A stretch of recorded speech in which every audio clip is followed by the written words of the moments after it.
Hello everyone, welcome to Hindi Shiksha. आज हम क्या पढ़ेंगे? संधि पढ़ेंगे। संधि के बारे में जानेंगे। जी, संधि क्या है? संधि को इंग्लिश में क्या कहते हैं? जॉइनिंग। क्या कहते हैं? जॉइनिंग कहते हैं। देखिए, हम तो संधि पढ़ेंगे, लेकिन उससे पहले हम जानेंगे कि संधि हिंदी में क्यों आई। पहले हम जानेंगे संधि हिंदी में क्यों आई, हिंदी में क्यों रखा गया। क्यों रखा गया संधि को?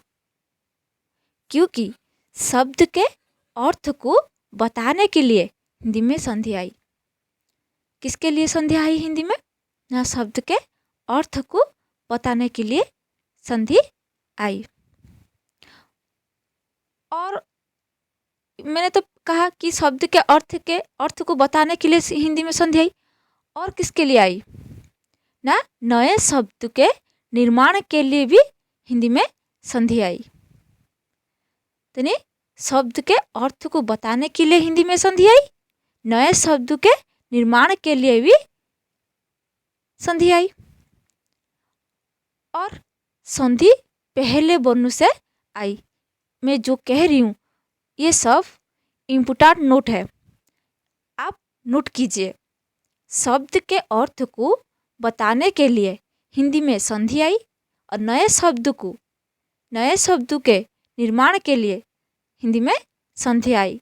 हिंदी में संधि रखा गया, इसीलिए संधि पहले वर्ण से आई है। हिंदी पहले वर्ण से आई है। और जो वर्णों से तीन चीज होती है। वर्णों में तीन चीज है। क्या है? स्वर, व्यंजन, विसर्ग। वर्णों में कितने चीज है? तीन चीज है। क्या है? स्वर, व्यंजन और विसर्ग। और संधि तो समझ में आ रही है? तो देखिए यहाँ पर पॉइंट 1 में क्या लिखा गया है। देखिए यहाँ पर पॉइंट 1 में मैं जो बता रही हूँ, पॉइंट 1 में देखिए क्या लिखा है।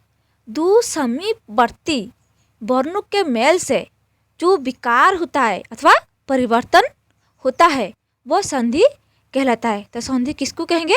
दो समीपवर्ती वर्णों के मेल से जो विकार होता है वो संधि कहलाता है। किस तरह? जैसे एग्जाम्पल यहाँ पर देखिए, देवालय। यह एग्जाम्पल देखिए यहाँ पर दो समीपवर्ती वर्ण मतलब देव में कौन सी वर्ण है? अ वर्ण है। और आलय में कौन सी वर्ण है? आ वर्ण है। तो हो गया। तो अ वर्ण, आ वर्ण। देव में क्या है? अ वर्ण। और आलय में आ वर्ण। तो दो समीपवर्ती वर्ण कहा गया ना। तो ए, अ और आ, दो समीपवर्ती वर्ण। तो उसके मेल से जो विकार होता है, विकार का मतलब परिवर्तन। अ के साथ आ मिलकर क्या हो गया? आ हो गया। तो इसीलिए वही लिखा गया ना, देवालय। आ का उच्चारण हो गया ना, तो अ के साथ आ मिलकर आ हो गया। तो वही परिभाषा दिया ना कि दो समीपवर्ती वर्णों के मेल से जो विकार या परिवर्तन होता है वो संधि कहलाता है। संधि में पहले शब्द के अंतिम वर्ण। तो संधि में देखिए पहले शब्द क्या है? देव। देव के अंतिम वर्ण कौन है? अ। और दूसरा शब्द के आदि वर्ण, आदि मतलब आरंभ, फास्ट। तो दूसरे शब्द के आदि वर्ण। तो दूसरे शब्द के आदि वर्ण कौन है? आ। आलय में आदि वर्ण कौन है? आ। तो आ हो गया। तो आदि वर्ण का मेल होता है। तो अ और आ के साथ जो दो वर्ण है तो मेल हो गया ना। तो मेल होता है, मेल कर क्या होता है? परिवर्तन होकर आ हो गया। समझ में आ रही है? क्लियर? तो उसी तरह देव धन आलय, देवालय। जगत धन नाथ, जगन्नाथ। मन धन युग, मन युग। समझ में आ रही है? नेक्स्ट पॉइंट 2 में क्या लिखा गया है? संधि के नियमों द्वारा मिले वर्ण को फिर मूल अवस्था में ले आने को संधि विच्छेद कहते हैं। देखिए फिर यदि हम देवालय को क्या करेंगे? कहा ना, संधि के नियमों द्वारा मिले वर्ण को, जो देव धन आलय जो हो गया देवालय, तो ये मिलकर संधि हो गया। फिर कहा क्या ना, जो मिले वर्ण जो मिले हो गया, जो देव प्लस आलय, देव धन आलय जो देवालय होगा, देवालय को यदि हम मूल अवस्था में लाएंगे, मूल अवस्था में लाएंगे, किस तरह लाएंगे, जिस तरह वो पहला आया, किस तरह न देव धन आलय, उसी तरह हम यदि देवालय को क्या करेंगे, मूल अवस्था में लाएंगे तो इसको हम क्या कहेंगे, संधि विच्छेद। तो समझ में आइए, जो जैसी तरह मैं कहूँगी मनयुग, ये क्या है, ये मिले हुए वर्ण है। यदि हम उसको मूल अवस्था में लाएंगे, मूल अवस्था क्या है, ये मन धन युग, ये मूल अवस्था है। तो ये हम मनयुग को मूल अवस्था में लाएंगे तो क्या होगा, संधि विच्छेद। तो समझ में आ रही है, क्लियर हो गया। तो ये है संधि विच्छेद, क्या है, ये है संधि विच्छेद, ये है मूल अवस्था, सॉरी ये संधि विच्छेद, ये क्या है, संधि हो गया। समझ में आ रही है। देखिए यहाँ उदाहरण भी वही दिया है, परीक्षार्थी, मैंने जो कहा वही लिखा गया ना, तो देवालय को वो मूल अवस्था में लेकर आया। तो उसी तरह परीक्षार्थी,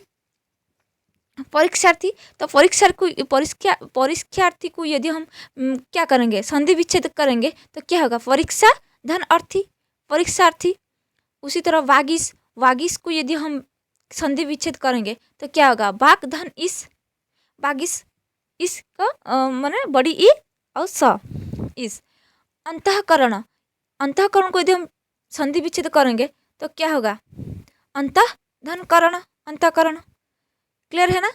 नेक्स्ट, उसके बाद हम क्या पढ़ेंगे, संधि के भेद, मतलब प्रकार भेद।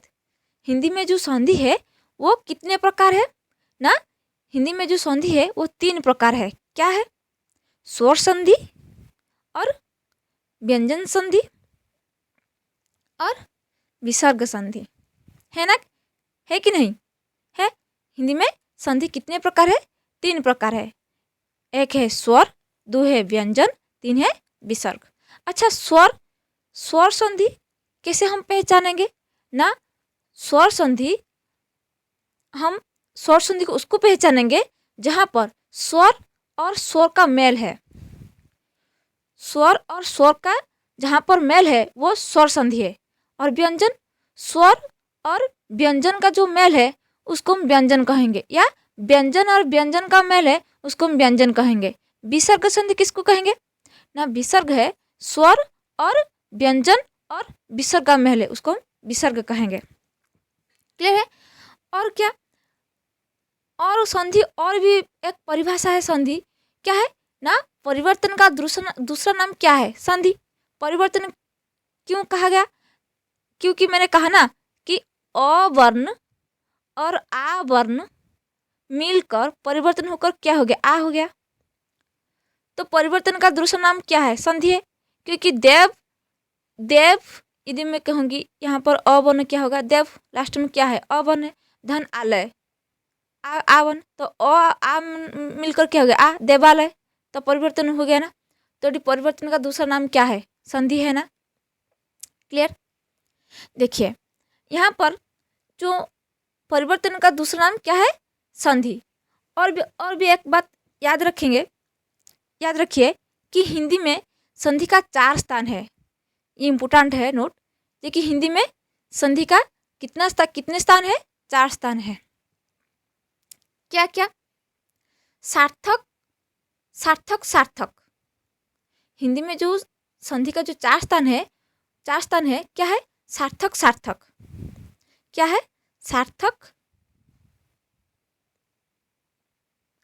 और सार्थक क्या है ना। देखिए मतलब 2 शब्द हम लेंगे, जो 2 शब्द लेंगे वो 2 शब्द का अर्थ सार्थक है, अर्थ है। एग्जाम्पल मैं लूँगी, एक शब्द लूँगी विद्यालय, क्या लूँगी, विद्यालय। यदि हम विद्यालय को विच्छेद करेंगे, संधि विच्छेद करेंगे तो क्या होगा, विद्या धन आलय, विद्या धन आलय। तो विद्या धन आलय, विद्या का मतलब क्या है, ज्ञान, विद्या का मतलब ज्ञान, आलय का मतलब घर, ज्ञान का घर कहाँ है, विद्यालय, वहाँ पर ज्ञान दिया जाता है ना। हम वहाँ पर विद्यालय में जाकर क्या करते हैं, ज्ञान ग्रहण करते हैं। तो ये विद्या धन आलय, तो विद्या का अर्थ क्या है, ज्ञान, आलय का मतलब घर। तो विद्या भी सार्थक है आलय भी सार्थक है, क्योंकि वो मीनिंग है, विद्या का अर्थ है, आलय का भी अर्थ है, सार्थक है, मीनिंग है, इसीलिए उसको क्या कहेगा, सार्थक और सार्थक, सार्थक सार्थक है। समझ में आ रही है। और भी क्या है ना, उपसर्ग और सार्थक भी है। हिंदी में जो संधि का 4 स्थान है, सार्थक सार्थक भी है। और तो मैंने कहा कि हिंदी में जो संधि का 4 स्थान है, क्या है, सार्थक सार्थक, जो कि विद्या भी अर्थ अर्थ है, आलय का भी अर्थ है, तो विद्यालय हो गया। उपसर्ग सार्थक क्या है, यदि हम कहेंगे उपसर्ग, उपसर्ग और सार्थक, उपसर्ग सार्थक क्या है, उपसर्ग सार्थक क्या है, देखिए उपसर्ग मतलब, यदि हम एक एग्जाम्पल लूँगी, क्या, प्रत्येक, यदि एक एग्जाम्पल लूँगी, क्या, प्रत्येक, प्रत्येक को यदि हम संधि विच्छेद करेंगे तो क्या होगा, प्रति, प्रति धन एक, प्रत्येक, प्रति धन एक। देखिए यहाँ पर प्रति जो है उपसर्ग है ना, पूर्व पद में है उपसर्ग, और एक का मतलब एक, वन, तो प्रति का भी अर्थ है, उपसर्ग है, वो एक भी एक अर्थ निकलता है ना, एक मतलब वन अर्थ निकलता है, उपसर्ग मतलब प्रति, तो क्या हो गया, प्रत्येक, वो उपसर्ग सार्थक हो गया ना। नेक्स्ट और क्या लेंगे, सार्थक और प्रत्यय लेंगे, पूर्व पद में सार्थक होगा, पर पद में प्रत्यय होगा, ये भी एक एग्जाम्पल लेंगे। क्या लेंगे, यदि मैं एक लूँगी श्रद्धालु, श्रद्धालु लूँगी, तो श्रद्धालु क्या होगा, देखिए श्रद्धालु यदि हम विग्रह माने संधि विच्छेद करेंगे तो क्या होगा, श्रद्धा, क्या होगा, श्रद्धा, धन क्या होगा, आलू, श्रद्धालु, क्या लूँगे, आलू। देखिए यहाँ पर श्रद्धा धन आलू, हाँ, तो श्रद्धा यहाँ पर क्या है, अर्थ निकलता है ना, श्रद्धा मतलब श्रद्धा है, तो अर्थ निकलता है, अब आलू क्या है, प्रत्यय है ना, तो सार्थक और प्रत्यय हो गया ना। नेक्स्ट और क्या है, उपसर्ग और प्रत्यय, उपसर्ग और प्रत्यय भी है, क्या है, यदि मैं एक एग्जाम्पल लूँगी, अतीव, अतीव को यदि हम संधि विच्छेद करेंगे क्या होगा, अति, अति धन क्या है, इव, अति धन इव क्या है, अतीव, अतीव। देखिए यहाँ पर अति क्या है, उपसर्ग है, और इव क्या है, प्रत्यय है, तो ई और ई मिलकर क्या हो गया, बड़ी ई, छोटी ई मिलकर क्या हो गया, बड़ी ई, तो अति और ई मिलकर क्या हो गया, अतीव, तो ये उपसर्ग है और ये प्रत्यय है। तो हिंदी में संधि का जो 4 स्थान है, समझ में आ रही है, तो क्या क्या है। नेक्स्ट चलिए, जो मैंने क्या कहा कि संधि में कितने प्रकार है, हिंदी में जो संधि है कितने प्रकार है, 3 प्रकार है, क्या है, स्वर और व्यंजन और विसर्ग। पहले हम क्या पढ़ेंगे, स्वर संधि के बारे में पढ़ेंगे, स्वर संधि क्या है, किसको कहते हैं, स्वर संधि क्या है, उसके बारे में, उसके परिभाषा बारे में हम जानेंगे। देखिए स्वर संधि उसी को कहते हैं जो क्या है, जिस स्वरों से मेल होने पर, मैंने कहा ना पहले कि हिंदी में संधि में 3 प्रकार है, स्वर और स्वर मिलकर स्वर संधि होता है, तो वही कहा ना कि स्वरों से मेल होने पर जो विकार या परिवर्तन उत्पन्न होता है उसे क्या कहेंगे, स्वर संधि कहेंगे, स्वर संधि कहा जाता है। तो स्वर संधि क्या है, स्वरों से मेल होने पर जो विकार या परिवर्तन उत्पन्न होता है उसे हम स्वर संधि कहेंगे। तो यहाँ पर देखिए वही कहा ना कि स्वर संधि क्या है, पॉइंट में यहाँ पर देखिए हेडिंग, स्वर संधि जे स्वर के बाद स्वर अर्थात 2 स्वरों के मेल से जो विकार या परिवर्तन होता है उसको हम क्या कहेंगे, स्वर संधि। मैंने जो कहा वही लिखा गया ना। और क्या, स्वर संधि को फिर 5 भेद में क्या गया है, तो स्वर संधि 5 भेद होते हैं। क्या है स्वर संधि, जो 5 भेद है क्या है, दीर्घ स्वर संधि, यहाँ पर देखिए जो स्वर संधि जो 5 भेद है क्या है, दीर्घ स्वर संधि और गुण स्वर संधि और वृद्धि स्वर संधि, यण स्वर संधि, अयादि स्वर संधि। तो स्वर संधि 5 भेद है, दीर्घ, गुण, वृद्धि, यण, अयादि, ये 5 स्वर संधि है। समझ में आ रही है, क्लियर। आगे जाएंगे, देखिए पहले हम क्या पढ़ेंगे, दीर्घ स्वर संधि के बारे में पढ़ेंगे। दीर्घ स्वर संधि क्या है? देखिए, दीर्घ स्वर संधि पॉइंट 1 में देखिए, दीर्घ स्वर संधि के बारे में पहले हम जानेंगे। देखिए, दीर्घ स्वर संधि हम कैसे पहचानेंगे? ये दीर्घ स्वर संधि है ना, वहाँ पर आ बड़ी ई बड़ी ऊ यदि रहेंगे तो हम पहचानेंगे ये दीर्घ स्वर संधि। देखिए, ये दीर्घ संधि का परिभाषा या नियम देखिए। हर्ष या दीर्घ अ ई उ के पश्चात क्रमश हर्ष या दीर्घ अ ई उ स्वर आए तो दोनों का मिलकर आ बड़ी ऊ हो जाते हैं। तो समझ में आ रही है? तो हम पहचानेंगे ये दीर्घ संधि है। किस तरह? हर्ष या दीर्घ अ ई उ के पश्चात क्रमश हर्ष या दीर्घ अ ई उ स्वर आए तो दोनों को मिलकर दीर्घ आ दीर्घ ई दीर्घ उ हो जाते हैं। उसे हम क्या कहेंगे? दीर्घ स्वर संधि। आ ई उ कैसे पहचानेंगे? देखिए, एग्जाम्पल यहाँ पर लूँगी मैं। क्या लूँगी? यदि मैं लूँगी जनार्दन, क्या लूँगी? देखिए, यहाँ पर मैं लूँगी एक एग्जाम्पल, एक शब्द लूँगी जनार्दन।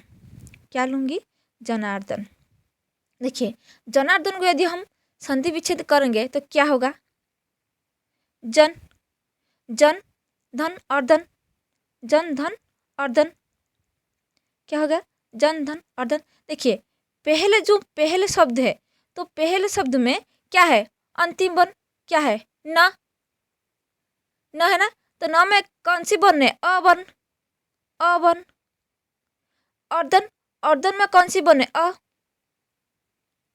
तो अ क्या है? हर्षो अ मतलब अ मिलकर क्या हो गया? दीर्घ आ हो गया ना, आ हो गया। तो अ धन अ मिलकर क्या हो गया? आ हो गया।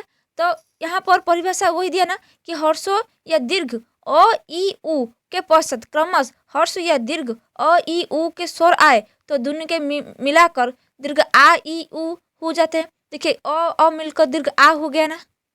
क्लियर? और भी एक क्वेश्चन लेंगे और एक एग्जाम्पल लेंगे। क्या लेंगे? और क्या लेंगे? देखिए, यहाँ पर एग्जाम्पल, यहाँ पर देखिए, यहाँ पर भी क्लियर दिया गया है। देखिए अ धन अ मिलकर क्या हो गया? आ हो गया। क्या होगा? धर्म में क्या है? अ वर्ण है। अर्थ में धर्म शब्द में अंतिम वर्ण में क्या है? अ। और अर्थ में आदि वर्ण में क्या है? अ। तो अ मिलकर क्या हो गया? आ। इसी तरह धर्म धन अर्थ धर्मार्थ हो गया। स्व धन अर्थी स्वार्थ हो गया कि अ मिलकर आ हो गया। देव धन अर्चन तो अ मिलकर आ हो गया देवार्चन। क्लियर है ना? वीर धन अंगना वीरांगना, मत धन अनुसार मतानुसार। और क्या है? ओ आ मिलकर आ हो गया। कैसे? देव में कौन सी वर्ण है? अ। अंतिम वर्ण क्या है? अ। आलय में आदि वर्ण क्या है? आ। तो आ मिलकर क्या हो गया? आ देवालय। उसी तरह नव धन आगत नवागत, सत्य धन आग्रह सत्याग्रह, देव धन आगमन देवागमन। क्लियर है ना? और क्या है? आ धन अ मिलकर क्या हो गया? आ हो गया।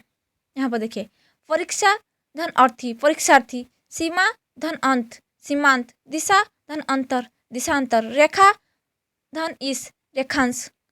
और आ मिलकर क्या हो गया? आ महा धन आत्मा। तो ये सब अब देख लीजिए तो कितने जो आ ई उ मिलकर क्या हो गया? दीर्घ स्वर संधि। तो ये सब प्रैक्टिस कर देंगे, बारंबार प्रैक्टिस करेंगे तो याद रह जाएगी। समझ में आ रही है? आ ई में क्या होगा? ई में क्या है? छोटी मिलकर बड़ी हो गया। अति धन इफ अतिफ, कवि धन इंद्र कविंद्र। उसी तरह ई छोटी ई धन बड़ी ई मिलकर बड़ी ई हो गया। गिरी धन इस गिरीश, परी धन इच्छा परीक्षा, मुनि धन ईश्वर मुनीश्वर। उसी तरह ये सब। और बड़ी ऊ कीमती बड़ी ऊ कैसे हो गया? छोटी ऊ और बड़ी ऊ मिलकर छोटी ऊ और छोटी ऊ मिलकर सॉरी छोटा ऊ और बड़ा ऊ मिलकर सॉरी छोटा ऊ और छोटा ऊ मिलकर क्या हो गया बड़ा ऊ। छोटा ऊ और छोटा ऊ मिलकर बड़ा ऊ हो गया। तो भानु क्या हो गया भानु धन उदय भानुदय। विदु धन उदय विदुदय। तो ये सब है। उसके बाद हम क्या देखेंगे गुण संधि। क्या है गुण संधि समझ में आ रही है। गुण संधि देखिए और भी दीर्घ स्वर संधि में और भी ये सब गुण दीर्घ स्वर संधि मैंने कहा और भी है। और क्या है भूर्ध देखो कमी भूर्ध्व तो क्या होगा भू धन ऊर्ध्व भूर्ध्व तो भूर्ध्व क्या होगा दीर्घ स्वर संधि। और क्या चरणामूर्त यदि मैं कहूँगी चरण धन अमृत चरणामृत तो आ हो गया ना। तो ये क्या है दीर्घ स्वर संधि। तो ये सब दीर्घ स्वर संधि है। उसके बाद हम गुण संधि के बारे में पढ़ेंगे। देखिए गुण स्वर संधि गुण स्वर संधि में परिभाषा क्या है। यदि अ और आ के बाद ई या ई उ या उ और री स्वर आए तो दोनों के मिलने से क्रमशः ए और ओ और हो जाता है। मतलब क्या है यदि अ और आ के बाद ई या उ या री स्वर आएंगे तो ये दोनों मिलकर क्या हो जाएगा ए और ओ क्या है ओ और ए है गुण स्वर संधि का पहचानने के लिए ट्रिक ए ओ और। कैसे देखिए गुण स्वर संधि को याद रखने के लिए क्या है ट्रिक है क्या और एक ओ भी गुण 6। ट्रिक है क्या और एक ओ भी गुण 6 ये ट्रैक है। देखो और है और एक ओ भी गुण 6 मैंने ए ओ और ये दीटा ये जो मैंने कहा कि गुण स्वर संधि में हम कैसे पहचानेंगे ए ओ और तो ये सब पहचानने के लिए ट्रिक क्या है और एक ओ भी गुण 6 और मतलब और एक मतलब ए और ओ तो ओ अभी गुण 6 ये तो ट्रिक रखने के लिए याद ये। तो देखिए गुण स्वर संधि का नियम क्या है मतलब एग्जाम्पल देखिए ए कैसे हो गया ओ के साथ ई मिलकर ए हो गया। जैसे नर धन इंद्र क्या हो गया नरेंद्र। सूर धन इंद्र सुरेंद्र। पुष्प युक्त इंद्र पुष्पेंद्र। सत्य धन इंद्र सत्येंद्र ये हो गया। और भी अ धन बड़ी ई मिलकर ए हो गया क्या है नर धन इस नरेश। परम धन ईश्वर परमेश्वर। सोम धन इस सोमेश। कमल धन इस कमलेश। और क्या है आ धन ई मिलकर ए हो गया क्या हो गया रमा युक्त इंद्र रमेंद्र। महा धन इंद्र महेंद्र। और जथा यथा धन इष्ट यथेष्ट। राजा धन इंद्र राजेंद्र। तो ये सब क्या है गुण स्वर संधि। और ओ कैसे वो कैसे होगा अ धन ओ मिलकर ओ हो गया कैसे वीर धन उचित वीरोचित। मानव धन क्या है मानव धन उचित मानवोचित। तो ये सब क्या है गुण स्वर संधि का उदाहरण है। नेक्स्ट हम क्या जाएंगे दीर्घ गुण हो गया। और हाँ और भी है ना गुण संधि में ए ओई क्या है ओई कैसे होगा सॉरी ए ओ ना ए हो गया ओ का कैसे होगा वीर धन उचित वीरोचित तो ओ हो गया। और कैसे हम पहचानेंगे ना अ के साथ री होगा और क्या होगा देव युक्त ऋषि देवर्षि। राज धन ऋषि राजर्षि। ब्रह्म युक्त ऋषि ब्रह्मर्षि ये सब और हो गया। नेक्स्ट हम जाएंगे क्या क्या होगा दीर्घ गुण बुद्धि बुद्धि स्वर संधि। बुद्धि स्वर संधि क्या है बुद्धि स्वर संधि हम कैसे पहचानेंगे आई और क्या है ऐ औ और केवल ऐ औ ये वृद्धि स्वर संधि का क्या है, चिन्ह के लिए, पहचान के लिए ये वर्ण है। ऐ औ यदि क्या है, यदि हम संधि करेंगे तो ऐ औ यदि रहेगा तो क्या होगा, बुद्धि स्वर संधि। देखिए इसको याद करने के लिए ट्रिक क्या है, बुद्धि स्वर संधि। एक वृद्ध औरत ऐनक लगाती है, एक वृद्ध औरत ऐनक लगाती है। तो यहाँ पर औरत औ, ऐनक ऐ, तो औ ऐ जहाँ पर रहेगी वो हम वृद्धि स्वर संधि पहचान पाएंगे। ओ कैसे, ओ कौन से वर्ण मिलकर ओ हो गया, ओ और ओ मिलकर अ, धन ओ मिलकर क्या हो गया, औ। और ओ कैसे होगा, अ ए मिलकर ऐ, आ ए मिलकर ऐ, आ ऐ मिलकर ऐ, आ ऐ मिलकर ऐ। और ये सब क्या है, वृद्धि स्वर संधि। जैसे एग्जाम्पल मैं लूंगी, महुज।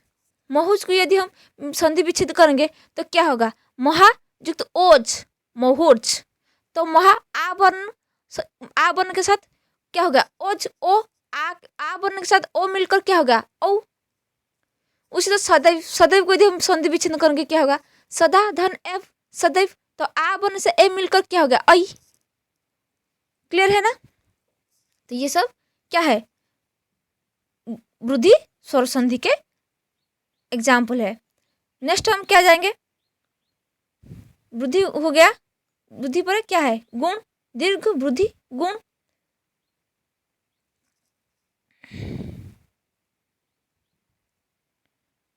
दीर्घ गुण वृद्धि यण, यण हम जाएंगे। यण क्या है, देखिए यण हम कैसे पहचानेंगे, ये यौन स्वर संधि है ना, जहां पर क्या है, य लगता है, जहां पर य है, समझ में आ रही है, जहां पर य है वहां पर हम पहचानेंगे यौन संधि। जैसे य, या, ई, यू, और क्या है, ये यू है, ये सब क्या है, यण स्वर संधि। इसको याद करने के लिए ट्रिक क्या है, यह मेरा लवर नहीं यवर है। ये ट्रिक है, मैंने याद रखने के लिए। आप आपको यदि याद रह जाती है तो ठीक है, किंतु ट्रिक है याद रखने के लिए, यह मेरा लवर नहीं यवर है। ठीक है, तो जो यौन स्वर संधि, यौन स्वर संधि क्या लिखा गया है, देखिए यौन स्वर संधि यदि ई, छोटी ई, बड़ी ई, छोटा ऊ, बड़ी ऊ और री के बाद भिन्न स्वर आए तो ई और ई के जगह में य, ऊ और ऊ के जगह यू और रे का जगह र हो जाता है। समझ में आ रही है। तो य वो और र, य वो र जहां पर रहेगी वो क्या है, यण स्वर संधि, य वो र। एग्जाम्पल लेंगे, यदि मैं एक एग्जाम्पल लूंगी, क्या लूंगी, अत्याचार। क्या लूंगी, अत्याचार। देखिए यहाँ पर अत्याचार, अत्याचार को हम यदि विच्छेद करेंगे, संधि विच्छेद क्या होगा, अति धन आचार। क्या है, आचार, धनी, अति धन आचार।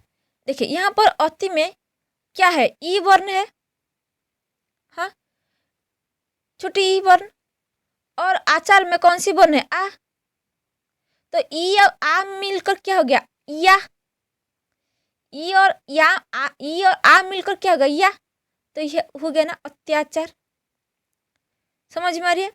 और एक लूंगी पित्रालय। क्या लूंगी, पित्रालय। देखिए पित्रालय को यदि हम संधि विच्छेद करेंगे तो क्या होगा, पितृ धन आलय, पितृधन आलय। तो पितृ में कौन से वर्ण है, रु वर्ण, री वर्ण, री वर्ण के साथ क्या हो गया, आ। तो री और रा मिलकर क्या हो गया, क्या हो गया, रा हो गया ना, री के साथ आ मिलकर क्या हो गया, रा। रा, तो पित्रालय। क्लियर है ना। तो उसी तरह यहाँ पर आप देख लेंगे अति धन अधिक, अत्यधिक। देखिए यहाँ पर ई वर्ण और अ वर्ण बनकर क्या हो गया, य। ई वर्ण और अ वर्ण मिलकर क्या होगा, य, अत्यधिक। या कैसे होगा ना, ई धन आ मिलकर क्या होगा, या होगा। तो क्या होगा, इति धन आदि, इत्यादि, या। क्लियर है ना।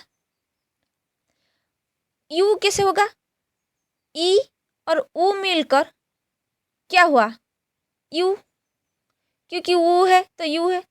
यदि हम उसको संधि मतलब शब्द लेंगे तो क्या होगा, क्या होगा, मैं लूंगी प्रति धन उपकार, प्रति उपकार, प्रति ई धन उपकार, तो क्या होगा, प्रति उपकार है ना, प्रति उपकार।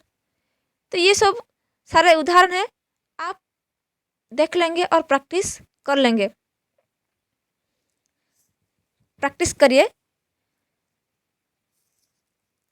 नेक्स्ट हम क्या जाएंगे, अयादी संधि। क्या है, अयादी संधि। देखिए यहाँ पर अयादी संधि जो है, कैसे हम पहचानेंगे ये अयादी संधि है। देखिए